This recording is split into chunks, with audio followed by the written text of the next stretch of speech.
Hello students, कैसे हैं आप। आज हम डिस्कस कर रहे हैं डी ब्लॉक एलिमेंट्स। दोस्तों, एक चैप्टर है ये 12th क्लास की एनसीईआरटी का, D and F block elements. F block elements को हम इसमें नहीं देख रहे हैं, हम इसमें केवल डी ब्लॉक एलिमेंट्स को देख रहे हैं। जनरली एफ ब्लॉक से क्वेश्चन आता भी नहीं है, क्वेश्चन जो है मेनली डी ब्लॉक एलिमेंट से ही आएगा और एक क्वेश्चन नीट में हर बार ये इसमें से पूछा जाता है। तो दोस्तों, चैप्टर बहुत बड़ा है, हम इसको शॉर्ट में देखना चाह रहे हैं कि कैसे हम एक शॉर्ट जो प्रोसेस है, शॉर्ट जो इसमें लेक्चर है, इसमें हम कैसे डी ब्लॉक एलिमेंट्स के सारे क्वेश्चन सॉल्व करेंगे। देखते हैं, स्टार्ट करते हैं डी ब्लॉक एलिमेंट्स। तो सबसे पहले दोस्तों इसकी डेफिनेशन ये है कि हम देखते हैं जो आउटर मोस्ट में जब इलेक्ट्रॉन एंटर करता है, जिस भी आउटर मोस्ट में जाएगा वही इलेक्ट्रॉन, या ये कहें लास्ट इलेक्ट्रॉन जिस सब सेल में एंटर करेगा वही उसका ब्लॉक होता है, चाहे वो एस हो, पी हो, डी हो, एफ हो।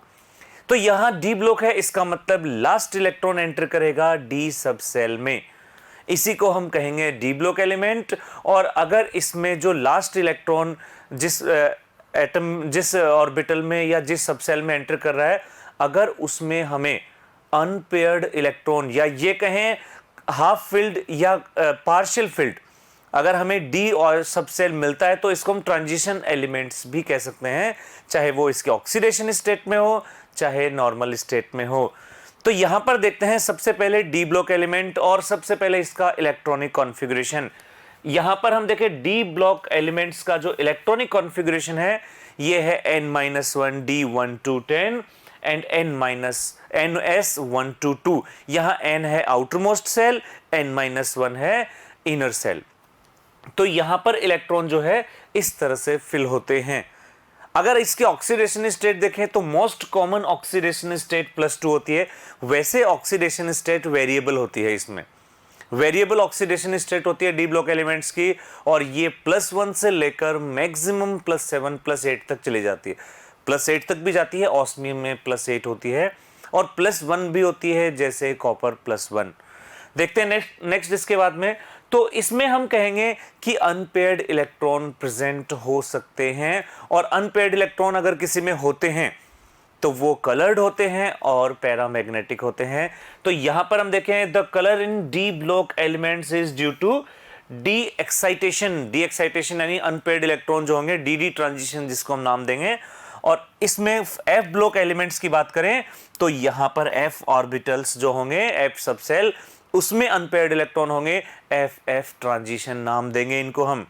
नेक्स्ट इसमें एक और कैरेक्टरिस्टिक्स की वेरिएबल ऑक्सीडेशन स्टेट। वेरिएबल क्यों होती है? क्योंकि इसमें एनर्जी डिफरेंस बहुत कम होता है ऑर्बिटल्स में, इस वजह से यहां पर जैसे हमने कहा ns और n-1 डी सब सेल में एनर्जी गैप बहुत कम होता है, वेरिएबल ऑक्सीडेशन स्टेट। चलिए नेक्स्ट पेज पर आते हैं। नेक्स्ट पेज, अगर हम यहां पर देखें नेक्स्ट पेज पर, तो नेक्स्ट पेज पर कुछ और प्रॉपर्टीज हैं। और दोस्तों, जैसे हमने कहा वेरिएबल ऑक्सीडेशन स्टेट, जब वेरिएबल ऑक्सीडेशन स्टेट होती है तो इसी जो कैरेक्टरिस्टिक है इसका यूज हम करते हैं एज ए कैटलिस्ट जो मेटल होते हैं, मेटल की सरफेस पर कैटलिस्ट रिएक्शन होती है, रिएक्टिविटी को इंक्रीज कर देते हैं, किसी भी रिएक्शन की रिएक्टिविटी को। लेकिन ये स्पेसिफिक होते हैं, एक कैटलिस्ट स्पेसिफिक होता है किसी स्पेसिफिक रिएक्शन के लिए, और उसी सीरीज में हमारे पास कुछ प्रोसेस दिए गए हैं कि कौन से प्रोसेस में हम कौन सा कैटलिस्ट यूज करें। तो दोस्तों, सबसे पहले इसमें कॉन्टैक्ट प्रोसेस जो हम H2SO4 फॉर्मेशन में यूज करते हैं, और इसमें वेनेडियम पेंटाऑक्साइड यूज होता है एज ए कैटलिस्ट। ये वेनेडियम पेंटाऑक्साइड ऑर्गेनिक केमिस्ट्री में भी यूज होता है जब हम फिनोल का ऑक्सीडेशन कराते हैं। नेक्स्ट है हैबर प्रोसेस, जिसमें हम अमोनिया फॉर्मेशन करते हैं, और हैबर प्रोसेस में Fe2O3 यहां पर आयरन जो होगा वो कैटलिस्ट का वर्क करेगा। नेक्स्ट इसके बाद जिगलर-नाटा कैटलिस्ट जो हम पॉलीथीन फॉर्मेशन में यूज करते हैं, टाइटेनियम ट्राइक्लोराइड और ट्राई इथाइल एल्यूमिनियम। नेक्स्ट है इसके बाद Phantom reagent FeSO4 and hydrogen peroxide का कॉम्बिनेशन। हाइड्रोजिनेशन ऑफ एल्कीन, और हाइड्रोजिनेशन ऑफ एल्कीन इस रिएक्शन का हम यूज करते हैं वेजिटेबल ऑयल को वेजिटेबल घी में कन्वर्ट करने में, या फिर ये कहें एल्कीन एल्काइन को एल्केन में कन्वर्ट करने में। और यहां पर हम काम में लेते हैं निकल के साथ प्लेटिनम पैलेडियम, या फिर निकल प्लेटिनम पैलेडियम। तीनों में से कोई भी यूज कर सकते हैं। नेक्स्ट है डीकम्पोजिशन ऑफ पोटेशियम क्लोरेट। और पोटेशियम क्लोरेट का जब डीकम्पोजिशन करते हैं ऑक्सीजन के अंदर तो वहां पर MnO2 मैग्नीज और डाइऑक्साइड ये यूज करेंगे। नेक्स्ट है विल्किंसन कैटलिस्ट, और विल्किंसन कैटलिस्ट है RHCl and triphenyl phosphine, Wilkinson catalyst. Next इसके बाद में एक्शन ऑफ हीट, तो यहां पर ये तो थे, यहां हम कह सकते हैं कैटलिस्ट, और कैटलिस्ट के अंदर अब हम एक और कैरेक्टरिस्टिक्स देख रहे हैं, वो है एक्शन ऑफ हीट। तो दोस्तों जैसे हमने कहा था कि जो सॉल्ट्स होते हैं डी ब्लॉक के ये कलर्ड होते हैं, कलरलेस भी होते हैं। जैसे कॉपर सल्फेट CuSO4, CuSO4 जो होता है दोस्तों ये कलरलेस होता है, CuSO4 कलरलेस होता है, लेकिन जब ये हाइड्रेटेड होता है तो कलर्ड होता है। और हाइड्रेटेड ये जो पेंटाहाइड्रेट है ये ब्लूइश ग्रीन कलर का होता है, ब्लूइश कलर, ठीक है। लेकिन जब इसको हीट करते हैं तो इसमें से H2O रिमूव होने लगता है, और जब ये अनहाइड्रेटेड कंडीशन में आ जाता है तो ये व्हाइट कलर का बन जाएगा अनहाइड्रेटेड कंडीशन में। कुछ और एग्जांपल देखते हैं हम इसमें। नेक्स्ट हम देख रहे हैं कुछ और एग्जाम्पल, और ये हमने एक स्पेशल एग्जाम्पल देखा है दोस्तों। वोल्केनो की बात करें, ज्वालामुखी की बात करें, ये आपने देखा होगा, सुना होगा, कहीं टीवी में देखा होगा। अगर इसको हम एक आर्टिफिशियल वोल्केनो बनाते हैं और एक आर्टिफिशियल केमिकल रिएक्शन से हम अमोनियम डाइक्रोमेट को हीट करते हैं, और अमोनियम डाइक्रोमेट को हीट करते बहुत स्पीड से रिएक्शन होती है, बहुत एक्सप्लोसिव रिएक्शन होती है। नाइट्रोजन इसमें से बाहर निकलता है, नाइट्रोजन, और साथ में क्रोमियम सेस्क्वेसाइड Cr2O3, ये जो पीछे रह जाता है ये रहता है, यहां पर हम कहें नाइट्रोजन तो लिबरेट हो गई, और dark green residue, dark green colour का इसमें पीछे रेजिड्यू रह जाता है। ऐसा लगता है कि एक वोल्केनो जो है ये एक्सप्लोसिव हुआ है वोल्केनो का। ठीक है दोस्तों, अब हम कुछ कंपाउंड्स लेना चाह रहे हैं जो स्पेसिफिक डी ब्लॉक एलिमेंट्स हैं, जिनके बहुत ज्यादा यूज हैं रेडॉक्स रिएक्शंस में, ऑक्सीडाइजिंग एजेंट की तरह बिहेव करते हैं। देखते हैं इसको हम। तो यहां हमने एक एग्जांपल लिया ऑक्सीडाइजिंग एजेंट के लिए, पोटेशियम डाइक्रोमेट या सोडियम डाइक्रोमेट, K2Cr2O7 कहें या Cr2O7-2 डाइक्रोमेट। और डाइक्रोमेट जो होता है K2Cr2O7 एक ये कहें स्ट्रॉन्ग ऑक्सीडाइजिंग एजेंट होता है। ऑर्गेनिक केमिस्ट्री में ये किसी को भी कार्बोक्सिलिक एसिड में कन्वर्ट कर देते हैं। इनऑर्गेनिक में क्या करते हैं, इनका इफेक्ट देखते हैं। क्रोमियम यहां +7 ऑक्सीडेशन स्टेट में है, +7, और जब क्रोमियम +7 में होता है, सॉरी ये क्रोमियम +6 में है, और जब क्रोमियम +6 में होता है ये इसकी हाईएस्ट ऑक्सीडेशन स्टेट है।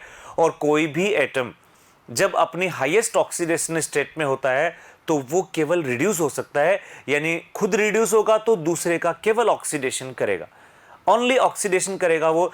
तो यहां पर हम देखें ये एक स्ट्रॉन्ग ऑक्सीडाइजिंग एजेंट है। कुछ रिएक्शंस हमने देख रखी है यहां पर। SO2 जिसमें सल्फर +4 में होता है, ये +4 से ऑक्सीडाइज होकर +6 में कन्वर्ट हो जाता है, ऑक्सीडेशन। H2S जिसमें सल्फर -2 में है, ये 0 में कन्वर्ट हो गया। SO3-2 जिसमें ये +4 में है, और यहां पर ये कन्वर्ट होकर +6 में, यहां भी ऑक्सीडेशन हो रहा है। NO2 जिसमें ये +4 में हो रहा है, यहां पर ये +5 में कन्वर्ट हो जाता है, सॉरी +3 से +5, NO2- जो है वो NO3- में कन्वर्ट हो रहा है। आयोडीन जो 0 है यहां पर, सॉरी आयोडीन I- ये 0 में कन्वर्ट हो रहा है, नेगेटिव से 0 में। ऐसे ही ब्रोमीन जो ब्रोमीन माइनस है वो 0 में। माइनस से 0 में आना भी ऑक्सीडेशन है, प्लस से और प्लस में जाना ऑक्सीडेशन, माइनस से लेस माइनस में आना ऑक्सीडेशन, माइनस से 0 में आना ऑक्सीडेशन। और यहां पर हम देखें SO2 H2O3-2 में +3 जो है, यहां पर ये +6 में और 0 में कन्वर्ट हो रहा है।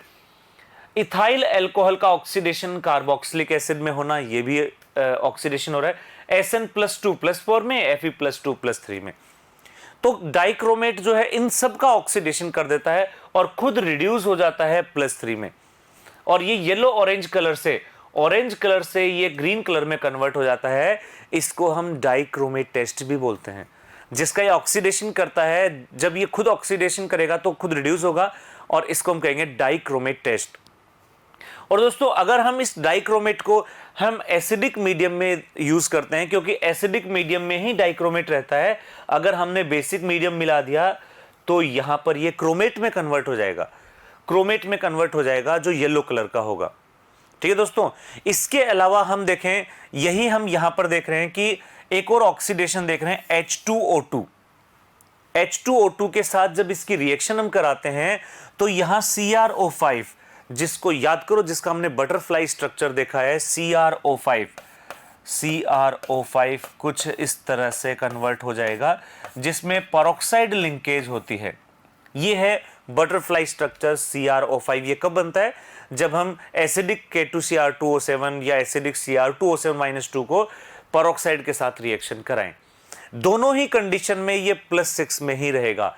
CrO5 में भी ये +6 में रहता है क्योंकि पेरोक्साइड आ जाता है।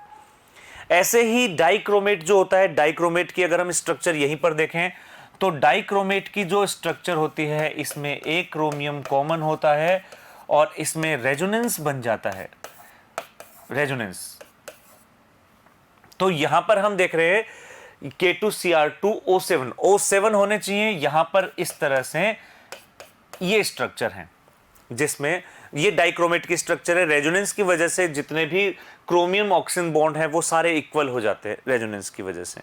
ठीक है ना, ये जो बॉन्ड है ये इक्वल बॉन्ड लेंथ के रहेंगे, 6 chromium oxygen bond equal strength के। एक तो था ये डाइक्रोमेट, एक और कंपाउंड है बहुत इंपॉर्टेंट और वो है पोटेशियम परमैंगनेट। तो देखते हैं नेक्स्ट पेज पर पोटेशियम परमैंगनेट। और पोटेशियम परमैंगनेट है, ये भी एक स्ट्रॉन्ग ऑक्सीडाइजिंग एजेंट है, just like potassium dichromate. KMnO4, जिसको हम MnO4-1, यानी कि यहां पर जो Mn है ये Mn+7 ऑक्सीडेशन स्टेट में होता है, जो 3D सीरीज की हाईएस्ट ऑक्सीडेशन स्टेट है। 3D सीरीज की हाईएस्ट ऑक्सीडेशन स्टेट Mn+7। तो यहां पर देखें कुछ रिएक्शंस हमें दे रखी हैं, कुछ रिएक्शंस यहां पर हैं, जैसे C2O4-2, यहां ये है पोटेशियम, ये है ऑक्सिलेट। और दोस्तों ऑक्सिलेट जो होता है ये CO2 में कन्वर्ट हो जाएगा, +3 से कार्बन +4 में कन्वर्ट हो गया है ऑक्सीडेशन। SO2 यानी +4+6 में कन्वर्ट हो गया, -2 से 0 आ गया, +3 से यहां पर ये +6 हो गया। ऐसे ही यहां पर नाइट्रोजन +3 से +5 में आ गया है, आयोडीन माइनस से 0 में, ब्रोमीन -से 0 में, क्लोरीन -से 0 में, इथाइल अल्कोहल एसिटिक एसिड में, SN+2 SN+4 में, Fe+2 Fe+3 में। इन सब में हुआ है ऑक्सीडेशन, और इन सब का ऑक्सीडेशन करने के बाद ये Mn जो है ये +7 से +2 में कन्वर्ट हो जाता है। +7 से Mn+7 जो होता है ये तो पर्पल कलर का होता है, और जो +2 होता है ये डीकलराइज हो जाता है पर्पल कलर, यानी Mn का डीकलराइज होना हम समझ जाएंगे कि रिएक्शन हो गई है, ऑक्सीडेशन रिएक्शन हो चुकी है। नेक्स्ट हम देखें, अगर हम जो MnO4 पर्पल कलर का था, अगर हम बेसिक सॉल्यूशन में इसको ले लेते हैं तो बेसिक सॉल्यूशन में ये ग्रीन कलर में कन्वर्ट हो जाएगा, ये ग्रीन कलर में कन्वर्ट हो जाएगा, जहां पर ये +7 से कन्वर्ट किस में हो गया दोस्तों? +6 में। +7 जो था वो +6 में कन्वर्ट हो गया। एक और रिएक्शन हमने देख रखी है यहां पर कि अगर ये तो था एसिडिक मीडियम में, अगर हम बेसिक मीडियम में MnO4- को लेते हैं तो बेसिक मीडियम में जो I- है वो IO3 में कन्वर्ट होता है, और जो इथीन है, इथीन ये ग्लाइकोल इथाइलिन ग्लाइकोल में कन्वर्ट हो जाता है, इथाइलिन ग्लाइकोल में। और ये जो इथाइलिन ग्लाइकोल वाली रिएक्शन है बेयर्स रिएजेंट की तरह वर्क करता है KMnO4, और इन सब में जो Mn है वो +4 में कन्वर्ट हो जाएगा, ब्राउन प्रेसिपिटेट बन जाएगा इसका, बेयर्स रिएजेंट वाली रिएक्शन। तो देखो आयोडीन वाला केस देखो आप, यहां पर अगर हम एसिडिक मीडियम लेते हैं तो I- से I2 बनता है, लेकिन बेसिक मीडियम में I- IO3- में कन्वर्ट हो जाएगा। तो दोस्तों ये कुछ एग्जांपल्स थे, ये कुछ कॉन्सेप्ट्स थे डी ब्लॉक के। तो उम्मीद करते हैं ये चैप्टर आपको समझ में आ गया होगा। Thank you students.